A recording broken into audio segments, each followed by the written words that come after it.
الله أكبر الله أكبر الله أكبر الله أكبر أشهد أن لا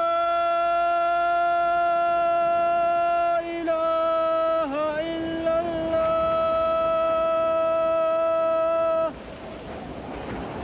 زدي حضرت ما فرق جبهه کماندان خطاکم میگه چې د خوست نه کوه روغلا که خدای کی میگه چې بنور ساوک کلاوک ورسه وشتمه که خدای کی کوه تم شکست واپس ورک چې دا دې حکومت خبر شه ورس خبر شه که خدای کی کوه د کندور نه د پنشیر نه د کرغې نه دا وطن کوه ټول د کندار نه در سروړه سوارلاس پر کې په موږ سروړه سوارلاس پر کې چې په موږ نه روړه که خدای کی بنوم سره وکړه دیار لاش په جنگم سره وکړه دوره کوای چې نه روګه راکړه دوره که خدای کی می کمک ورته روغه که خدای کی بنوم په وکړه د خلکې د پرچمې د شوروي قوام بیرته واپس وواله د خوست په زور نه نایسته 300 مړه شورویون داخلي عسکر وطني عسکر د کرمل عسکر دا مردول کړه 300 مړه دوی مردول کړه که خدای کی 600 مړه په لاکت ورسوه.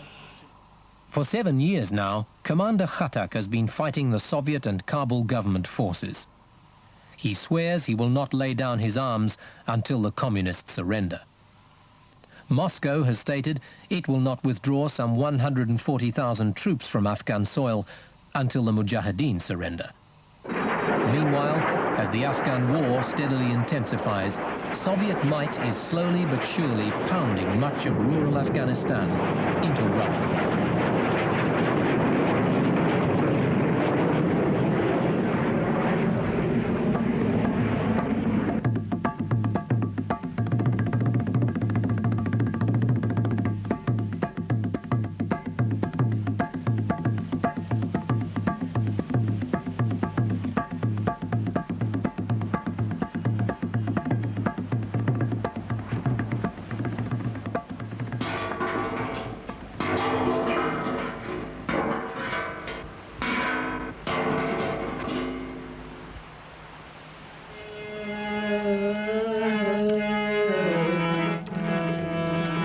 Over the past 7 years, mounting pressure on the defiant countryside has forced up to 5 million people, or 1/3 of the pre-war population, to pack what belongings they can carry and make the journey to the security of refugee camps in neighboring Pakistan and Iran.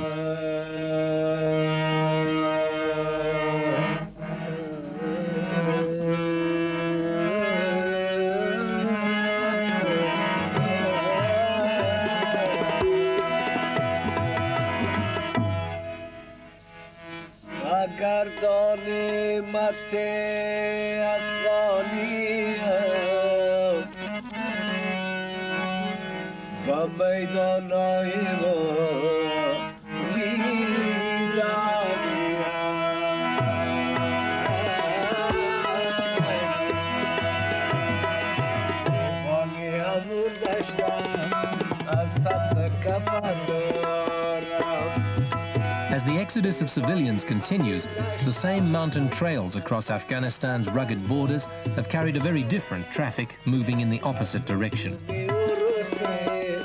Resistance convoys carrying arms and ammunition make their way from staging points on the border to fuel the war in provinces the length and breadth of the country.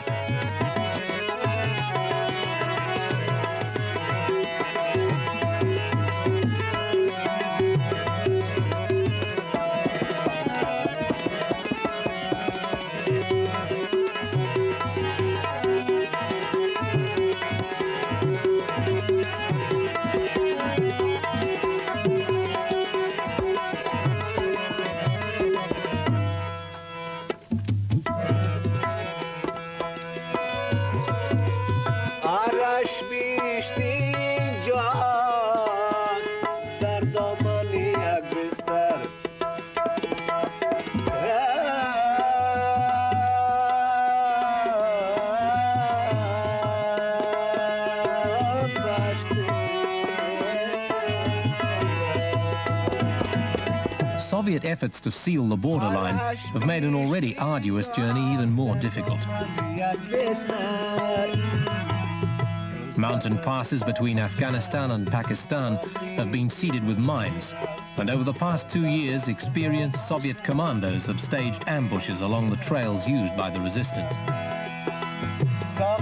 In addition, the depopulation of the countryside has meant that food for both men and animals has become scarce.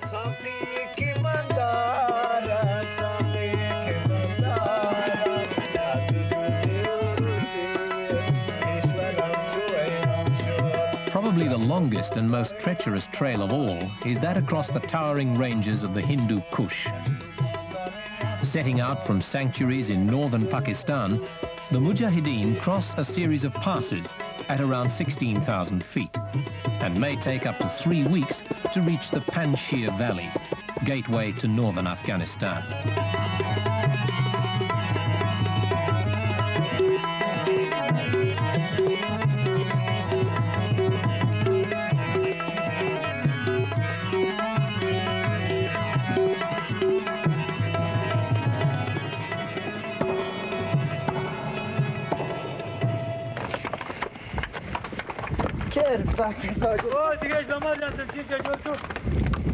For the first half of the journey, the sheer difficulty of the terrain and shortage of food poses far greater problems than the enemy. Burdened with ammunition, mines, mortars and machine guns, many of the horses that set out never reach their destination. Broken legs and sheer exhaustion exact a steady toll.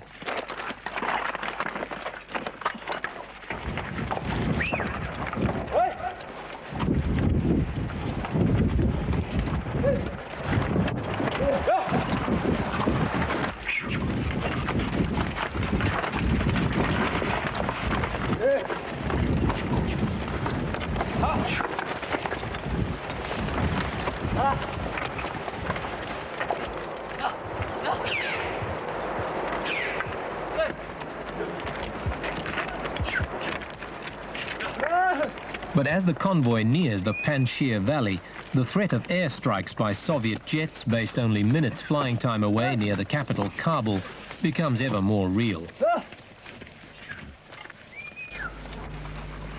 To avoid being caught on exposed mountain passes, the Mujahideen are forced to move under cover of darkness.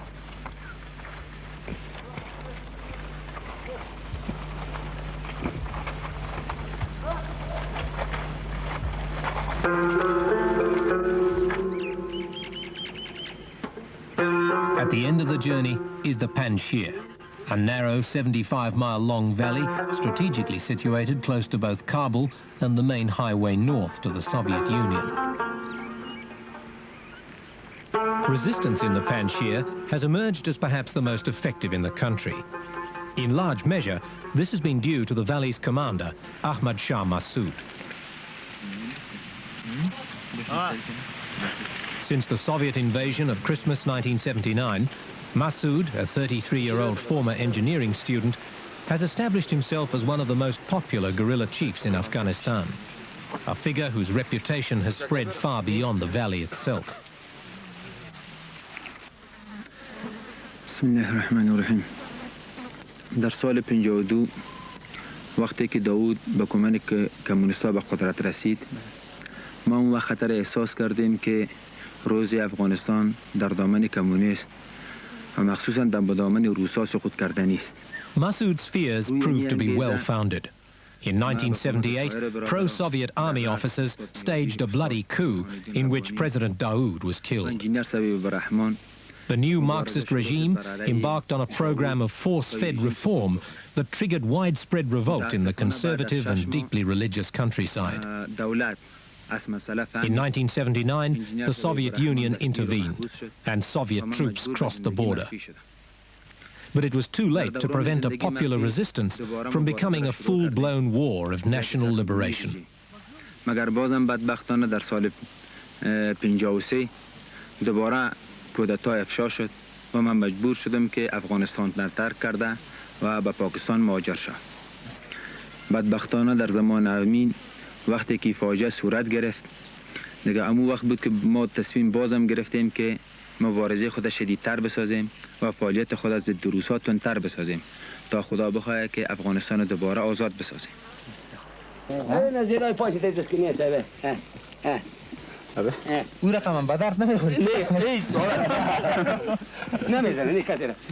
Despite his relative youth, Masoud's authority in the Panjshir stands unchallenged. At the same time, his relationship with both his men and the people of the valley has remained informal, almost casual.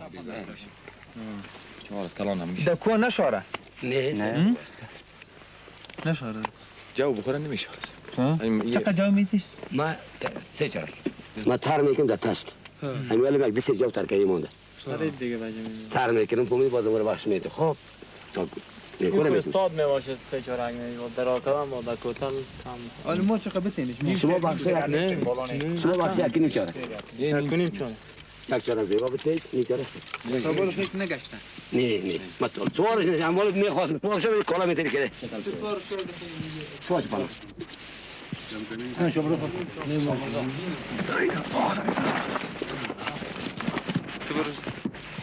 The organization that Masoud has built up in the valley is somewhere in the region of 7,000 men, a far larger force than the typical Afghan resistance commander might wield.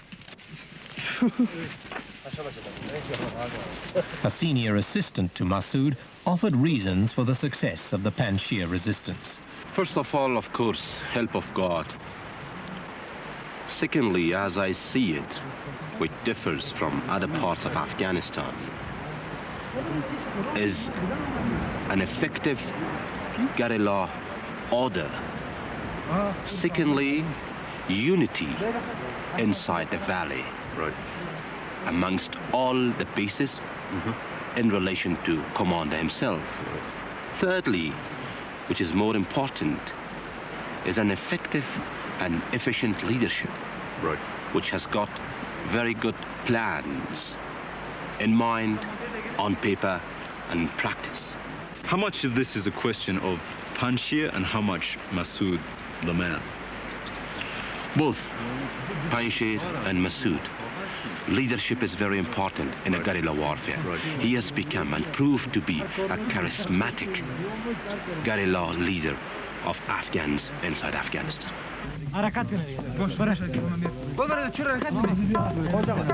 Masoud has organized a small number of Panjshiri guerrillas, probably around 500, into elite mobile companies.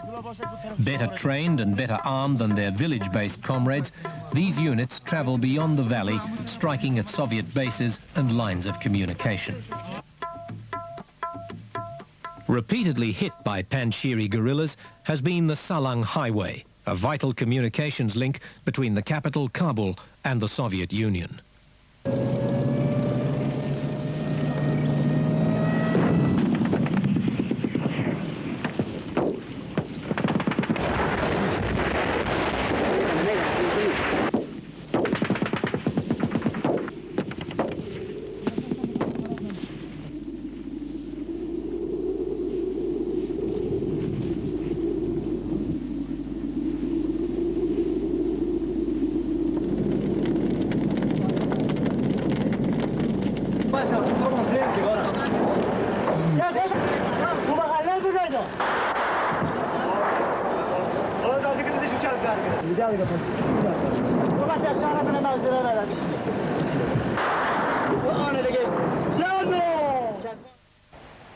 But if the Panjshiri guerrillas have succeeded in hurting the Russians and the Moscow-backed regime in Kabul, there's been a heavy price to be paid.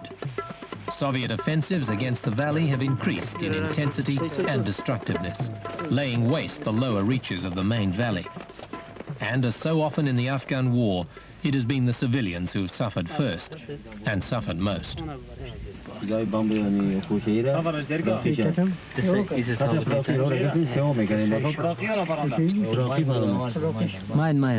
Mine visit personal. personal bude چطوری؟ زد personal. در خانه. در دروازه. در. There's a booby trap put behind a door. Panjshir was once home to some 90,000 people. Now it is all but deserted. But the Mujahideen stayed, hiding in the mountains and side valleys, an existence not too difficult for a people already inured to hardship.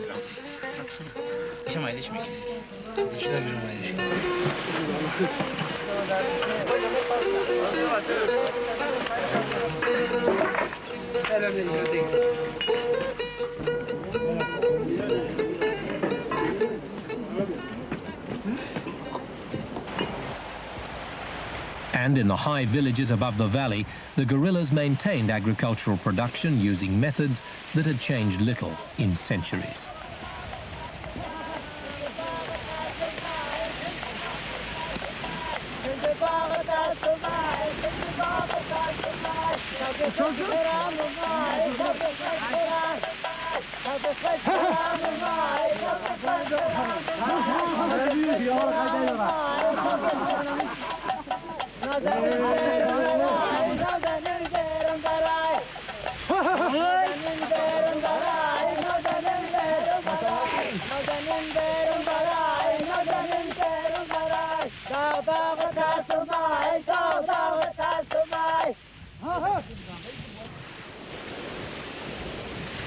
Allahu Akbar.